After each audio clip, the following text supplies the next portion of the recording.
আর ওই ছোড়াটা যেটা আছে তোলাবাজ, তাকে জেলে কোথাও কোনো প্রতিবাদ টিভিতে দেখিয়েছে, পুলিশকে যেতে হয়েছে, কিচ্ছু হয় না। এইখানে হয় পশ্চিমবঙ্গে সারা বছর শুধু রাজনীতি করা ছাড়া আর অন্য কোনো কাজ ইলেকশন হচ্ছে সারা বছর।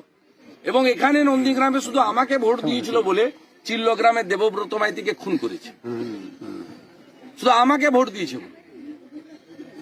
এইরকম আপনি সব জায়গায়, কেন্দামারিতে একসঙ্গে 45টা হিন্দু বাড়িকে পুড়িয়ে দিয়েছে সকালবেলা ভোট দিয়েছে বলে আমাকে।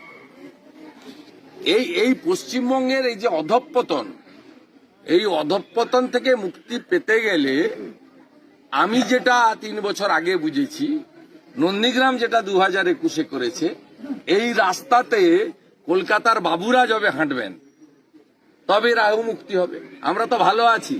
এখানে 2 তারিখে বিকালবেলা বলে দিয়েছিল আমি নাকি হেরে গেছি, তাতেই তো তাণ্ডব আরম্ভ হয়ে গেছিল মোটরসাইকেল। তারপরে যখন ফাইনালি সোনাচূড়ার ভোট গুনতে গিয়ে হেরে গেছে, ধপ করে পড়ে গেছে। তারপরে দেখুন সামলে গেছে। পঞ্চায়েতে আমাদের এত বড় সাফল্য হয়েছে, কোথাও কোনো অঞ্চলে করতে দিইনি। ভেকুটিয়াতে এক জায়গায় করে ফেলেছিল, আমি নিজে দাঁড়িয়ে বলেছি যে আমরা পার্টি থেকে তাড়িয়ে দেব, শুধু ভোটের সময় নির্বাচন হবে, সারা বছর কোনো গোলমাল হবে না,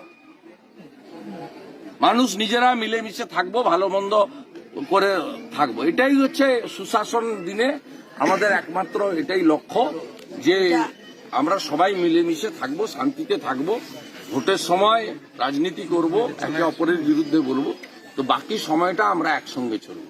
এটা করতে গেলে মমতা ব্যানার্জিকে কম্পার্টমেন্টাল মুখ্যমন্ত্রী এরা বানিয়েছে নন্দীগ্রামের ভোটাররা, মমতা ব্যানার্জিকে প্রাক্তন করতে হবে।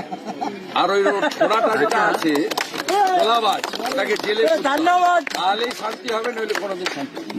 আমাদের